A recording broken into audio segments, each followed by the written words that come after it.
This is the Page Publishing Book Club. How you doing?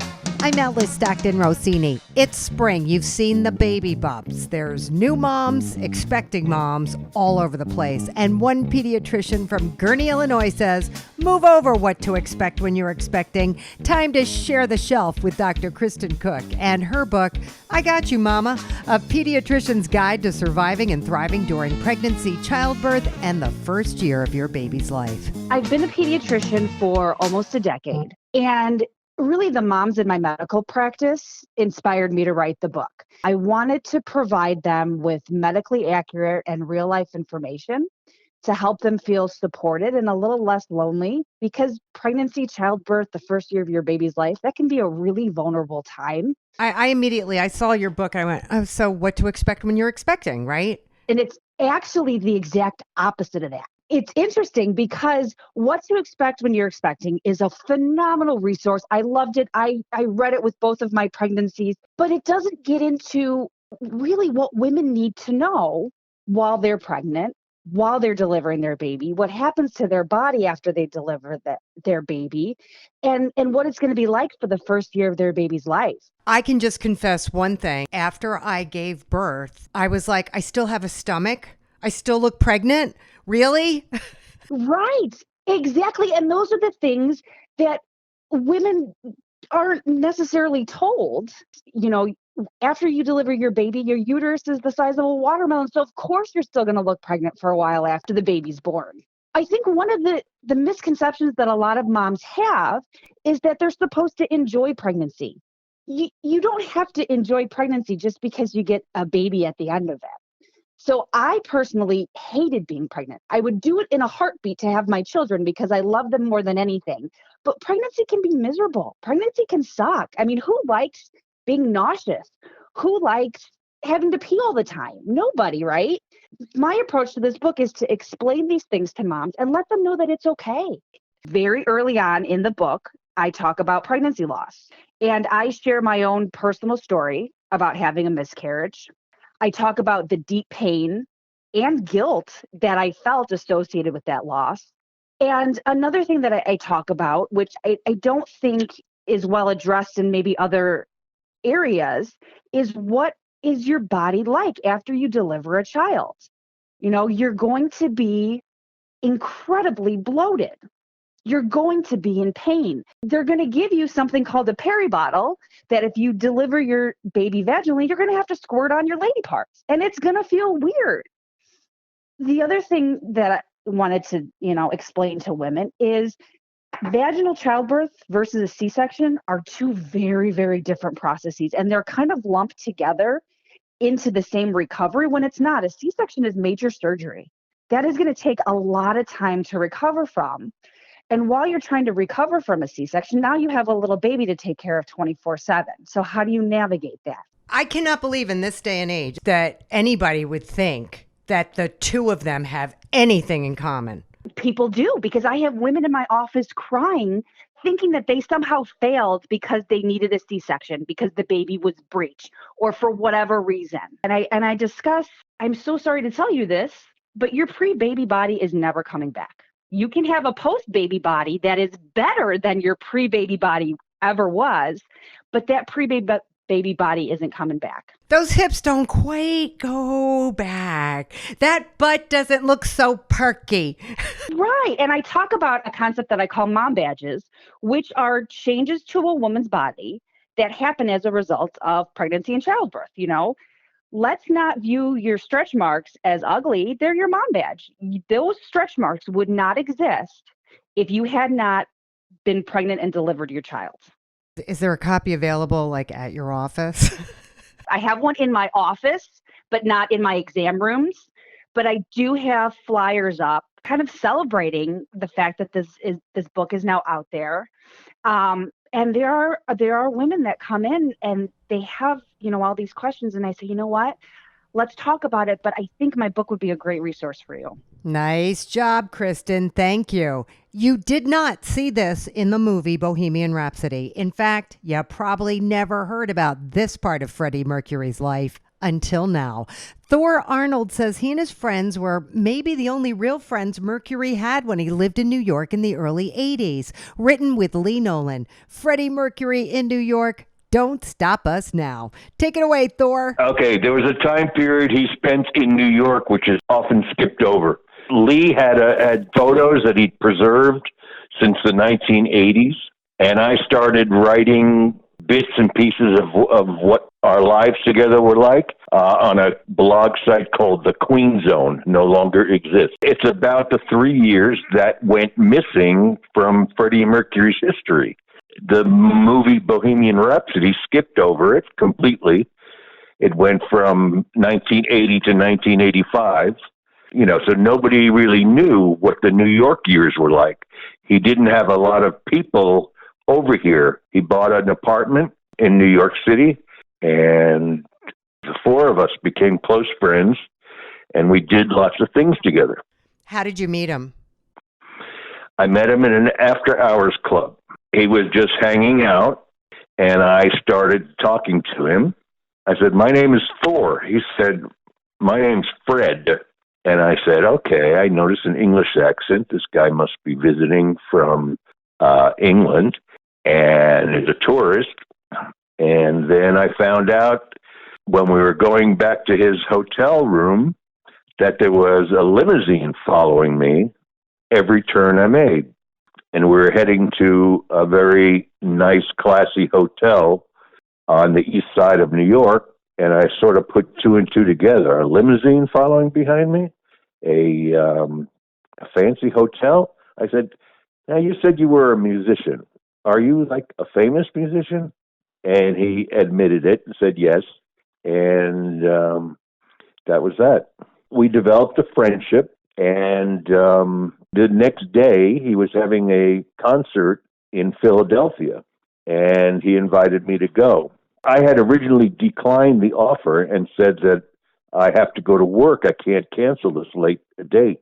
And I got home to my roommate said, "Are you out of your mind? Just call in sick." So I thought for a few seconds, and then I called in sick, and I headed off to Philadelphia. I knew his stage name, and I knew his hotel. And so I set out and got nervous, thinking, "Oh, what if he doesn't like surprises? What if I'm not invited anymore?" And he brought me to the concert. It was wonderful. I'd never been to a Queen concert before, and it was amazing. And all my friends, the first time they got to see a concert, they all were amazed as well. Just the light show, the stage presence. He was such an entertainer. He was on the road. He wrote back and told us when he would be in New York again. And also, he invited us to a Montreal live taping of his show. So there's pictures probably never been seen before. Most of them have never been seen, right? Did you go to London to see him? About 4 times. So you had a friendship with him until he died? Lee and I were there 5 months before he passed on. So did you know that he was getting sick? Oh, yes. We knew before that. But, he didn't want it out in the British public. How much did the movie get wrong? They skipped over the 3 years that he was living in New York, and that would include his 4 closest friends in New York. I'm not saying all over the world, but in New York, we were his closest friends. Why did you wait to publish this? We heard about Bohemian Rhapsody. We saw it. We actually wanted something very quickly after Bohemian Rhapsody, but there were some publishing issues, so it took much longer than we thought. Did it feel good to get your stories down on paper? It did, very much so. Back in 1980 in New York, he loved it because people didn't recognize him. And he could walk down the street and just be a regular guy with us. And we loved it, and he loved it. I bet he did. I can't imagine what that's like. Great memories, Thor. Thanks for sharing.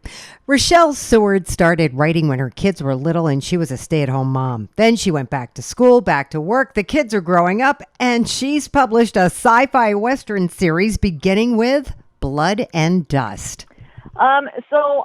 I love reading. Reading's always kind of been a big thing for me. And so it was one of those where I would always read other people's stories and kind of imagined that I was in that story. And it's something that it had kind of been in my brain of, if I was going to create a story, this is what I would put down. And so it had been in my brain for years. And finally I did. I started telling it to my husband, and he's just like, write it down on a piece of paper. So I was actually from Colorado. So that's why it's set in Colorado, because that's where I'm originally from.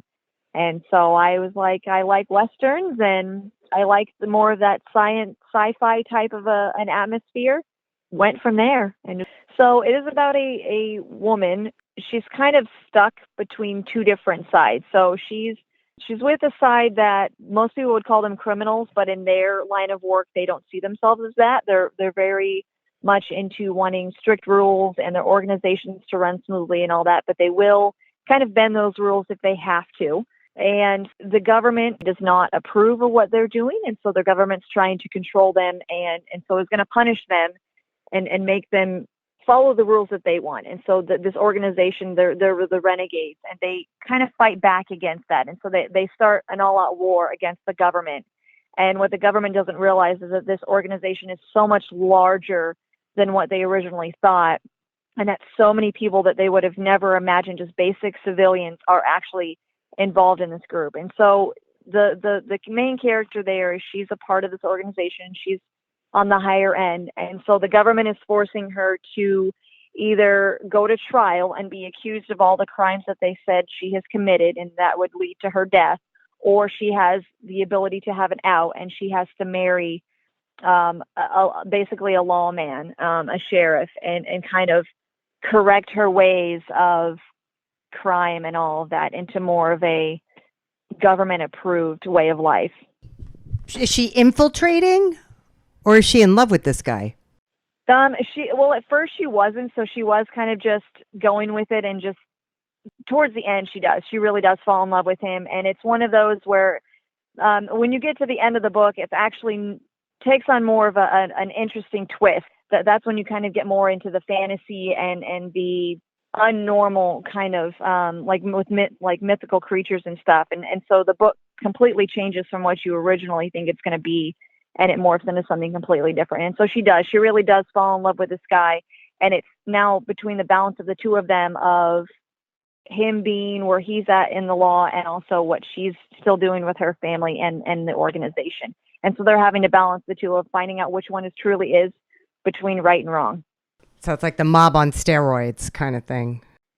There's a website that can go on to, and just really kind of getting it out there on a lot of social media platforms, because that's one of the biggest things of how most people get all their information is through social media. So that's kind of been our biggest one, is just trying to promote it and send the links, so that way people can find it and make it easier for them to be able to get it. Is that working out for you? It is. This is the first book that I've ever written, and the first book that I've published. And so it's definitely a learning curve of me trying to figure out what's the best way to get it out there and for it to be seen. Because I think it's an amazing book, and I think a lot of people would really enjoy it. It's just trying to get it out there so that way it's noticed. You're not alone on that, Rochelle. Just keep plugging. All right, and we're going to keep going right after this. This is the Page Publishing Book Club.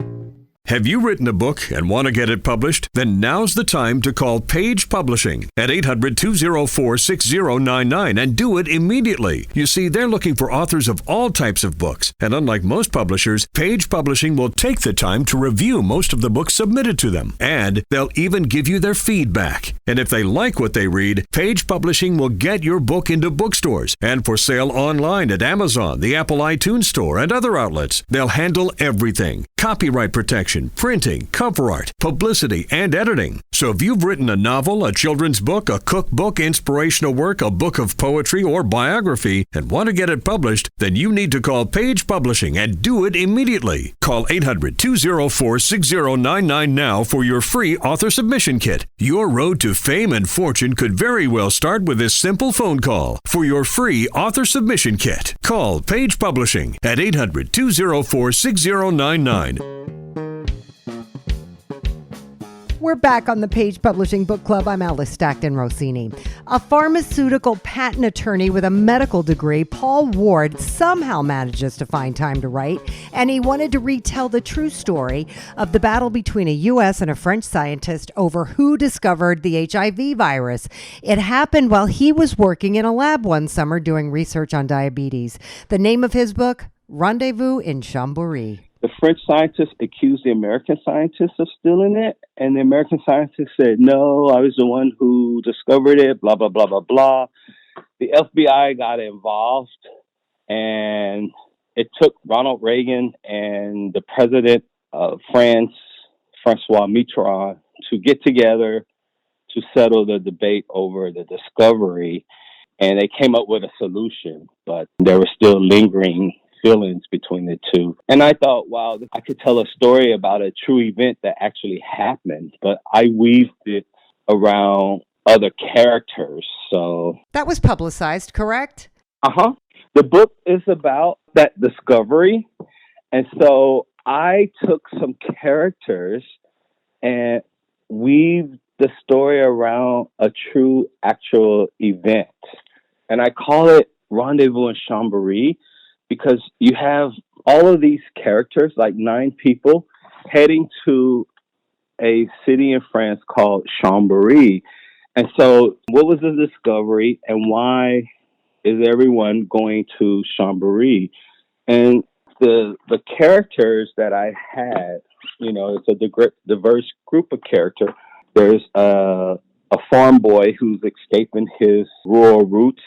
There's a scientist who's also going, who's one of the persons who discover it. There's the person who discovered another thing, and his girlfriend who's like hungry for reckless love. And then there's a inner city girl who's a lioness in adversity. There's a trailer park con artist. And so I took all of these different individuals and weaved them around it. And then you're wondering, why are they going? What's going on? Could it be that they have something to do with the discovery? Is it a coincidence that they were all on the same flight? Or could it be that, each of them is running from their own hidden haunted past? And actually, it's true for certain individuals. One's going because she's looking for compassionate love. One's going because, he's escaping his rural roots, and the killer is a con artist, trailer park guy, and so there's lots of twists and turns and everything. So, I have a friend who's in marketing, helping me. She's out doing all the Twitter and the social media stuff for me. We have 2 places in mind. There's an outdoor bookstore, Barnes and Noble, at what's called the Grove in Los Angeles. And then there's one in Century City at the Amazon bookstore. And I would like to do one in Kansas City as well. And then there's a place in Pasadena. Why do you want to go to Kansas City? The book takes place in the Midwest, and I have a lot of family and people there. And I hear people just from Facebook friends that a lot of people are buying and posting it in Kansas City. So I thought that's where I started it all. That's where my schooling started, in the area where I'm actually from. Well, go for it, Paul. Good luck. Bill Sessom says he picked up a pencil one day. Stories started coming to him. He wrote them down, and now he's got 6 books written, 4 of them published with Page, and this one is called Never Give Up, inspired by his days living in eastern North Carolina. That's about a family that lived on a farm in eastern North Carolina. They lost their father and their survival, what they had to do to survive. It's a very good book if we get people to read it. This was a picture of what you have to do if you live on a farm and your father dies and the oldest son has to pick up the pieces and with his mother. And it shows the faith and the dedication to each other and to the family, and how mother organized it all and survived, and how a miracle happened when Otto came to live with us, and how Billy had experiences of different types trying to find who killed his father. And his purpose was, or his wanted to find out who did it. So he spent many years chasing down leads and visits, and then trying to call his father, find out who killed his father.